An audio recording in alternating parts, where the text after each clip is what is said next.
त्रिभुवन प्रमंडल का कार्यकर्ता सम्मेलन सीतामढ़ी में आहूत है। कल 10 बजे पूर्वाह्न से सीतामढ़ी के गांधी मैदान में जाप लोकतांत्रिक में आप तमाम प्रमंडलीय स्तर के कार्यकर्ताओं से आग्रह है कि इस कार्यक्रम में आप आएँ। हम पलके बिछाए बैठे हैं आपके स्वागत में। जन अधिकार पार्टी के पास बिहार को विकसित राज्य की श्रेणी में रोजगार युक्त बिहार बनाने के लिए एक रोड मैप है। हमारा जो विजनरी लीडरशिप है जनसेवक पप्पू यादव जी, उनके मार्गदर्शन में हम सभी कृत संकल्पित हैं कि बिहार और देश में एक नई तरह की राजनीतिक परिपाटी का शुरुआत करेंगे, इजाद करेंगे और वह नई राजनीतिक परिपाटी होगी जन सेवा जन कल्याण के प्रति समर्पित राजनीतिक परिपाटी।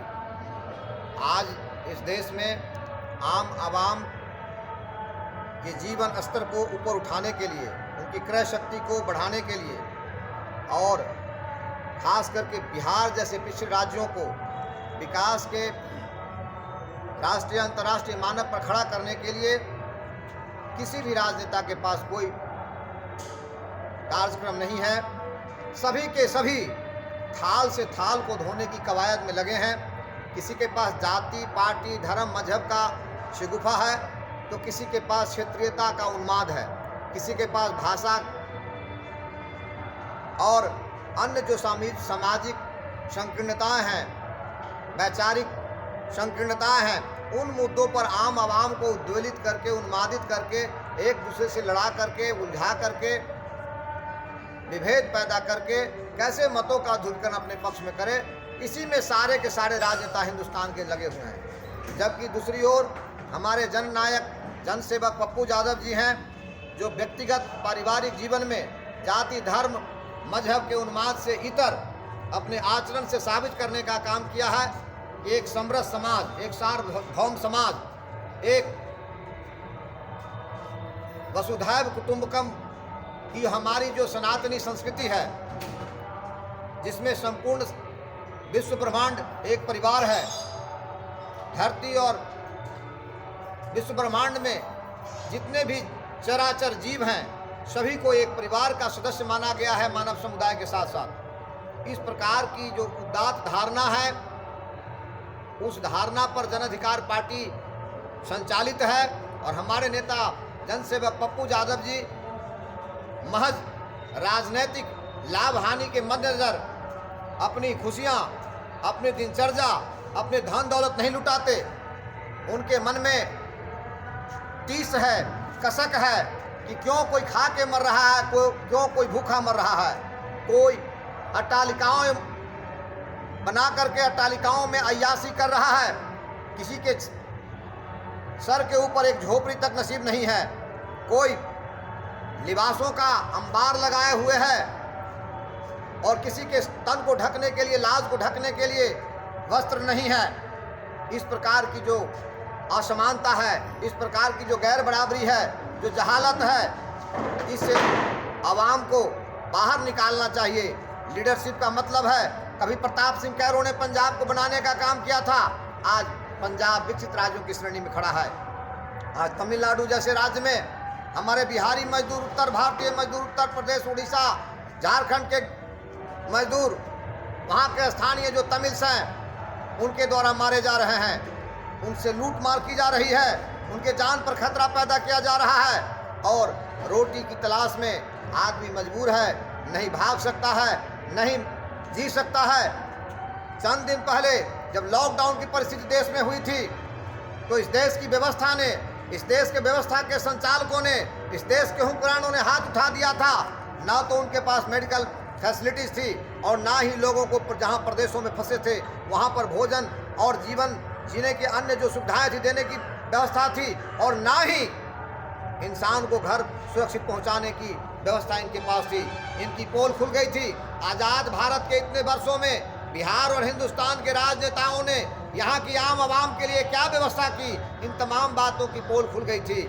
ऐसे हालात में घर से निकल करके एक जन सेवक, एक जन नायक पप्पू यादव ने बिहार और हिंदुस्तान के विभिन्न कोनों में जो हमारे बिहारी बंधु, हमारे अन्य जो लोग फंसे थे, उनको जिंदा बचाने के लिए, घर वापसी करने के लिए, उस आपातकाल में, उस लॉकडाउन के दरमियान कोई दवा के बिना न मर जाए, कोई भूखा न मर जाए, इन तमाम चीज़ों का बंदोबस्त इंडिविजुअल लेवल पर करने का काम किया था। ये मिसाल था, ये दुनिया के लिए एक नमूना था कि कैसे एक व्यक्ति, कैसे एक इंडिविजुअल अपने समर्पण से, अपने त्याग और बलिदान से, कैसे अपने संकल्प और संवेदना से समाज को बचाने की जद्दोजहद करता है। उसी पप्पू यादव को चंद दिनों बाद जब बिहार में विधानसभा चुनाव हो रहा था, तो बिहार की पब्लिक ने बिसरा देने का काम किया था और उसी जाति, पार्टी, धर्म के उन्माद में जो लोग राजनीति करते हैं, वैसे ही लोगों के सत्तारोहण का मार्ग प्रशस्त किया था। आज फिर बिहार के मजदूर तमिलनाडु में काटे जा रहे हैं, मारे जा रहे हैं, लूटे जा रहे हैं। एकमात्र जन अधिकार पार्टी के कार्यकर्ता, एकमात्र जन अधिकार पार्टी के नेता हैं जिन्हें चिंता है कि तमिलनाडु में हमारे लोग क्यों इतनी बेअदबी सह रहे हैं, क्यों इतना जुल्म सह रहे हैं, क्यों मारे जा रहे हैं। मैंने बड़ी मजबूती से जन अधिकार पार्टी के प्रदेश महासचिव के पद पर आसीन हूँ। मैं तो सुरक्षा कार्यकर्ता हूँ। मैंने बहुत जवाबदेहीपूर्वक, बहुत ही संवेदनशीलता से सवाल को उठाया है।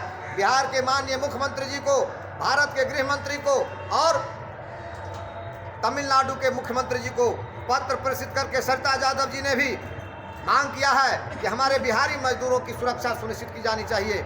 हमारे बिहारी मजदूरों के साथ यदि ज्यादती होगी तो हम दिल्ली स्थित जो तमिलनाडु हाउस है उसको हम घेरेंगे और जरूरत पड़ी तो तमिलनाडु के तिरुपुर, कोयम्बटूर और अंडीपलियम जैसे जगहों में जहां हमारे मजदूरों के साथ ज्यादती हो रही है, उनकी हिफाजत के लिए हम वहां भी कूच करेंगे और अपने लोगों को हर हाल में सुरक्षित कराएंगे, सम्मान दिलाएंगे। यही कमिटमेंट हमारा है। इसलिए कल का जो हमारा जन अधिकार पार्टी का तिरुपुर मंडलीय कार्यकर्ता सम्मेलन आहूत है सीतामढ़ी जिला में, गांधी मैदान ललित आश्रम में, हम तमाम लोगों से आग्रह विनती करना चाहेंगे, अपने कार्यकर्ता साथियों से, अपने शुभचिंतकों से, पप्पू यादव को चाहने वाले लोगों से, हमारे विचारों से जो भी सहमति रखते हैं, आप जहां भी हो, हमारी बातों को सुनने के लिए, हमारे विचारों को जानने के लिए और हमारा हौसला अफजाई करने के लिए, जो पुरानी परिपाटी है, जाति, धर्म, मजहब के उन्माद की राजनीति है, उसको पीछे छोड़िए, उससे निजात पाइए, उससे आज़ाद होइए और नए दौर में नई कहानी लिखिए। नए सोच, प्रगतिशील सोच और सेवा मूलक जो राजनीति का एक परिपाटी जिसको इजाद किया है पप्पू यादव जी ने, जिसको वो जीते भी हैं और लोगों के लिए समर्पित भी करते हैं। कई लोगों ने सवाल किया पप्पू यादव जी से, आप अपना सब कुछ कुर्बान करते हैं, जान, धन, दौलत, सब कुछ लोगों की खुशियों के लिए, आपको बदले में वोट नहीं मिलता, आप चुनाव हार जा रहे हैं। तो पप्पू यादव जी ने कहा कि वोट और राजनीति हमारे ज़िंदगी का मकसद नहीं, हमारे ज़िंदगी का मकसद है कि कैसे हम किसी के मुरझाए चेहरे पर खुशी ला सकते हैं, कैसे किसी को हम हंसी बांट सकते हैं, कैसे खुशियां बांट सकते हैं, इसके लिए हम जीते हैं। और रही राजनीति की बात, तो राजनीति के सत्ता से समाज को दिशा दिया जा सकता है, उनके लिए जीवन बसर का रास्ता तैयार किया जा सकता है, उनके आजीविका की व्यवस्था की जा सकती है, समाज में अमन चैन बहाल किया जा सकता है। इसलिए राजनीति एक रास्ता जरूर है समाज कल्याण करने का, लेकिन यदि हम सत्तासीन नहीं हैं, यदि ऊंचे पदों पर हम आसीन नहीं हैं, तब भी अपने इंडिविजुअल इफोर्ट से, अपने संकल्प और समर्पण से, अपनी संवेदना से हम समाज को बहुत कुछ दे सकते हैं। इसलिए हमारा जो फर्ज है, जो हम कर सकते हैं वो हम कर रहे हैं। समाज के पास भी सूझबूझ है। अभी हाल के दिनों में उत्तर प्रदेश के एक जगह से, अमेठी से एक खबर आ रही है, वहाँ के एक नौजवान ने एक घायल पंछी को, सारस पंछी को सहारा देने का काम किया, उसका इलाज कराकर उसको स्वस्थ करने का काम किया। तो आज वह सारस पंछी उसके आगे पीछे मंडराता है, उसके साथ चलता है, उसके साथ जीता है। इंसान भी समझता है कि हमारा हित कौन है, हमारा दुश्मन कौन है, किसके साथ जाने से हमारी भलाई होगी, कहाँ जाने से हम धोखा खा रहे हैं। इसलिए बर्दाश्त की एक हद होती है, एक सीमा होती है। ये जातिवाद, धर्मवाद, मजहबवाद किसी की भलाई नहीं करने वाला। इन मुद्दों का सहारा वो लोग लेते जो नालायक हैं, जिनके पास समाज के कोई प्रोग्राम नहीं। ये जाति, मजहब, धर्म का उन्माद वो फैलाते हैं जिनके पास समाज के लिए कोई कार्यक्रम नहीं है। ये समाज के आम आवाम, गरीब, वंचित वर्ग को धोखा देने का, उन्मादित करने का और अपने पक्ष में मतों का ध्रुवीकरण करने का ये सेंटिमेंटल जो लीगेसी है, ये सेंटिमेंटल जो पाखंड है, इन पाखंड से हमारे समाज को निकलना पड़ेगा। और एक क्रांतिकारी, एक प्रगतिशील नेतृत्व पप्पू यादव जी का है, जन अधिकार पार्टी लोकतांत्रिक का है, इसके साथ बिहार के अवाम को खड़ा होना चाहिए। तो आइए हम आप सबों का स्वागत करते हैं जन अधिकार पार्टी के तिरहुत प्रमंडलीय कार्यकर्ता सम्मेलन में। आप सबों का स्वागत करने के लिए हम नजरें बिछाए बैठे हैं। बहुत धन्यवाद, बहुत शुक्रिया।